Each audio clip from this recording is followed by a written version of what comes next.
Experience क्या रहा है, साथ ही जो आगे की तैयारी करने वाला है उसके लिए क्या मैम कंप्लीट रोड मैप बताने वाली है। सबसे पहले आपका स्वागत है मैम चैनल पे। अपने बारे में बताएं, नाम, मीडियम और टेम, कहाँ से आती है और एजुकेशन बैकग्राउंड। मेरा नाम शेफाली सक्सेना है। मेरा इंग्लिश मीडियम है। मैं कन्नौज से आती हूँ एंड ये मेरा 5th अटेम्प्ट है। पिछले जो 5 अटेम्प्ट रहे मैम, तो मेंस वगैरह कितनी बार लिखा है? नहीं, ये 5th अटेम्प्ट था। पिछले 4 अटेम्प्ट्स रहे हैं। सो मेंस मैंने एक बार लिखा है एंड 3 बार I was not able to qualify CSAT in the pre itself. Okay, सबसे बड़ा क्वेश्चन मेरा इस पूरे सीरीज में ये है, प्रीलिम्स कैसे क्रैक करें। अगर कुछ पॉइंट बताना चाहें कि ये पैरामीटर है तभी आपका प्रीलिम्स क्रैक होगा, तो क्या पैरामीटर हो सकते हैं? सबसे पहला पैरामीटर तो मैं बोलूंगी एप्टीट्यूड एंड टेम्परामेंट। प्री के लिए first parameter and second is practice. Obviously practice से ही टेम्परामेंट डेवलप होता है। And third obviously study of current affairs. Practice मतलब क्या क्या बोलना है? Practice mainly PYQs. पीवाईक्यूज पहले आप सारे लगाएं, एटलीस्ट 5 इयर्स की पीवाईक्यू। उसी डायरेक्शन में आप पढ़ाई करें। और क्योंकि पढ़ाई ऐसे तो बहुत ज्यादा है, आपको अगर डायरेक्शन में पढ़ाई करें और बाकी मॉक्स की प्रैक्टिस मतलब एटलीस्ट 30-40 मॉक्स आप अभी जनवरी है, अभी हफ्ते में एक बार लगाएं, फरवरी में हफ्ते में 2 बार कर दें, फिर मार्च में भी 2 बार, हफ्ते में 2 बार करें। जैसे अप्रैल आए हर अल्टरनेट डे मॉक लगाएं। एक दिन पढ़ाई करें, जैसे एक दिन पॉलिटी रिवाइज किया, अगले दिन पॉलिटी का मॉक लगाएं। सारे कैंडिडेट पीवाईक्यू पे ज्यादा जोर दे रहे हैं। पीवाईक्यू में कितने लोग का सोच रहे हैं कि जब पीवाईक्यू पूछ लिया तो दोबारा थोड़ी पूछेगा, तो पीवाईक्यू कैसे करना है? आप सही कह रहे हैं, लेकिन पीवाईक्यू मैंने देखा था एक बार 1990s में कोई क्वेश्चन आया था, वो एग्जैक्ट रिपीट हो गया था। पीवाईक्यू रिपीट होते हैं 4 से 5 तो पीवाईक्यू रिपीट होते हैं। बाकी 4 से 5 मैंने देखा है कोचिंग के मॉक से क्वेश्चन रिपीट होते हैं, तो उससे भी रिपीट होते हैं। और बाकी जब आप वो लगाते हैं ना, उनसे आपको जो एडिशनल नॉलेज मिलती है, उससे आपका जो एप्टीट्यूड डेवलप होता है, जो कॉमन सेंस डेवलप होता है, क्योंकि वहाँ पे क्वेश्चन फैमिलियर आते हैं, लेकिन उन्हीं फैमिलियर क्वेश्चन पे आपसे कुछ ऐसी बात कर देंगे जो आपने सुनी नहीं होगी। तो वो सुनी नहीं होगी तो आप सोच पाएंगे कि यार डाटा लिख रहा है तो ये डाटा गलत हो सकता है। हालांकि आजकल डाटा यूपीएससी सही भी करने लगा, यही सब चीजें हैं। तो वो एप्टीट्यूड, वो टेम्परामेंट आपका डेवलप होता है, तो आपको जो इंट्यूशन आता है उस इंट्यूशन से आपका प्री निकलता है ओवरऑल। आपका काफी शानदार और कॉन्फिडेंस तगड़ा है, तो इसके पीछे की वजह क्या है? इसके पीछे की वजह है कि मैं प्रोसेस पे फोकस करती हूँ, आउटकम पे उतना नहीं करती। मुझे लगता है हमारे हाथ में प्रोसेस है, हम वो करें। आउटकम जो भी होगा, अच्छा होगा बुरा होगा, जो भी होगा मतलब वो डेस्टिनी भगवान जी देख लेंगे, ऐसा मैं सोचती हूँ। मतलब ओके, 3 पैरामीटर पे आपके रैंक डिसाइड होती है, आपके एथिक्स, ऐसे और ऑप्शनल। हाँ, इन करेक्ट। तीनों को आपने कैसे किया था? अप्रोच क्या थी, रिसोर्स क्या थे, और वैल्यू एडिशन के लिए आपने क्या किया था इन तीनों पे? मैं पहले इंग्लिश बोलने से बहुत डरता था, लेकिन यार इंग्लिश बोलना तो आसान काम निकला। काश मुझे बचपन में स्पीकेक्स ऐप मिल जाती। स्पीकेक्स में एक एआई इंग्लिश।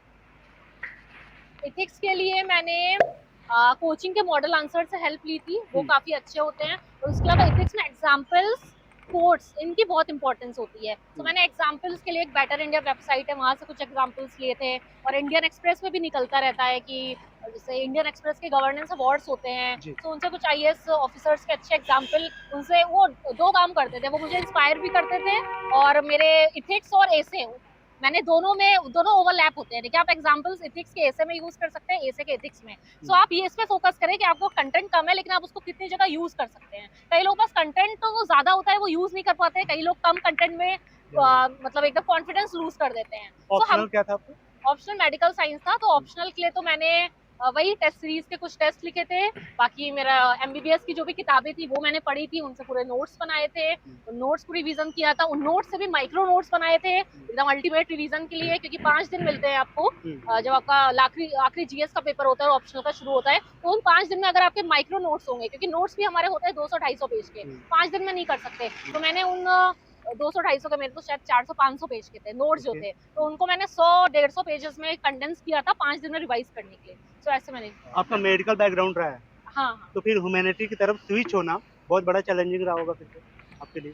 चैलेंज तो है, लेकिन मुझे तो, मैंने इसमें पॉजिटिव चीज देखी। मुझे लगा अब तक सिर्फ मुझे मेडिकल नॉलेज पता थी, अब तो मुझे वर्ल्ड के बारे में पता है, रशिया क्या कर रहा है, यूएस क्या कर रहा है। तो मैंने इसको बहुत पॉजिटिवली लिया। इंडिया के बारे में, क्या इंडिया में हो रहा है, क्या स्टेप्स लिए जा रहे हैं।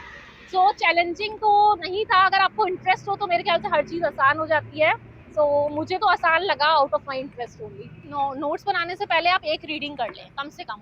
जैसे आप साथ में, पहले कुछ लोग पहली रीडिंग के साथ ही नोट्स बनाने लगते हैं, उसमें क्या होता है, नोट्स में बहुत ज्यादा चीजें पढ़ देते हैं। आप एक बार पहला, जैसे आपको एक चैप्टर के नोट्स बनाने हैं, आप उसको पहले पूरा पढ़ लें। ठीक है, पूरा पढ़ लें, उसके बाद आप PYQ देखें, तो PYQ देखें, फिर आप उस चैप्टर को पढ़ें और फिर PYQ के बेसिस पे उसके नोट्स बनाएं, क्योंकि सब कुछ नहीं इंपॉर्टेंट होता, बुक्स में तो बहुत कुछ लिखा रहता है, ऐसे बनाएं। बाकी आजकल ऑफलाइन ऑनलाइन नोट्स दोनों चल रहे हैं, सो मैंने दोनों का मिक्स यूज किया था।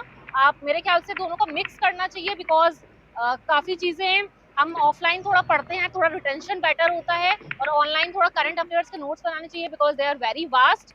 आप ऐसे डेली न्यूज़पेपर के बनाएंगे, आप खुद खो जाएंगे कब क्या करंट अफेयर आ रहा है, और करंट अफेयर रिपीटेड ऑल्सो, कोई एक इशू 1 महीने तक चलता है। तो नोट्स बनाने से पहले आप रीडिंग कर लें और PYQ भी देख लें, पहले रीडिंग कर लें, पहले PYQ ना देखें, वरना आप बहुत फोकस्ड हो जाएंगे। पहले एक रीडिंग करें, फिर PYQ देखें, फिर रीडिंग करते करते नोट्स बनाएं, आपके बहुत फोकस नोट्स बनेंगे, और बाकी उनको इम्प्रूव करते रहें। नोट्स हमेशा इम्प्रूव करते हैं, मतलब कुछ जैसे मैंने तो शायद कुछ सब्जेक्ट्स के लिए नोट्स बनाए, फिर माइक्रो नोट्स बनाए, फिर माइक्रो नोट्स बनाए, तो ऐसा बिल्कुल, सो दे आर कॉन्टिन्यूस इम्प्रूवमेंट। और पहले टाइम में हम ये ना सोचें बेस्ट नोट्स बना ले, मतलब परफेक्शनिज्म की तरफ पहले गो में ही ना जाए। अब आप थोड़ा लार्जर टर्म का देखें कि आपका पॉजिटिविटी रखें कि आखिरी में बेटर होंगे, हम अच्छा करेंगे। मैम आप इंटरव्यू के बारे में बताएं, डायरेक्ट इंटरव्यू आपका कैसा गया? इंटरव्यू मेरा अच्छा गया। कैसे हाँ। क्वेश्चंस पूछे गए थे वहाँ पे? क्वेश्चंस मेरे बैकग्राउंड को लेके थे, मतलब मेरा मेडिकल बैकग्राउंड है, सो मैं टेलीमेडिसिन में काम करती हूँ, तो टेलीमेडिसिन को लेके पूछा, जो भी डॉक्टर और फार्मा कंपनीज का कोल्यूजन है उसको लेके पूछा।